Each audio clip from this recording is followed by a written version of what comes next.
नाज़रीन, CCPO लाहौर गुलाम महमूद डोगर और DIG operation Lahore Sajid Kiani की हिदायत पर ड्रोन कैमरों से पतंगबाजों के खिलाफ मॉनिटरिंग की जा रही है। मजीद अहवाल जानते हैं नुमाइंदा मोहम्मद दानिश अहमद खान की इस रिपोर्ट में।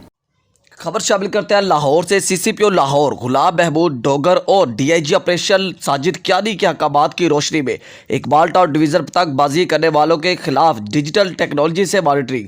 SDPO नवाकोट मोहम्मद उमर फारूक ने ड्रोन कैमरे से मॉनिटरिंग की, खुद निगरानी की। ड्रोन कैमरों के जरिए पतंगबाजों को मॉनिटर किया जा रहा है। पतंगबाजों की ड्रोन कैमरों से निशानदगी की जा रही है। 2 पतंगबाज गिरफ्तार, मुकदमा दर्ज। SP Iqbal town investigation Tahir Maqsood की टीमों को पेट्रोलिंग जारी रखने की हिदायत जारी कर दी गई।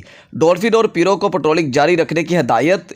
SDPOs और SHOs अपने इलाके में मौजूद रहे। रोजाना की बुनियाद पर पतंगबाजों की रोकथाम के लिए टीमों को रवाना किया जा रहा है।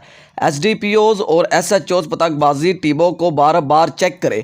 पतंगबाजी, हवाई फायरिंग और वन व्हीलिंग के खिलाफ सख्त कानूनी कार्रवाई अमल में लाई जाएगी। SP इकबाल टाउन ने SDPO नवाकोट मोहम्मद उमर फारूक और SHO शेराकोट जाहिद महमूद गुज्जर और SHO नवाकोट को बेहतरीन प्लानिंग पर शाबाश दी। वालिदैन से गुजारिश है कि अपने बच्चों को पतंगबाजी जैसे खूनी खेल से दूर रखें। कैमरामैन टीम के साथ मोहम्मद दानिश अहमद खान, MM5 न्यूज़ लाहौर।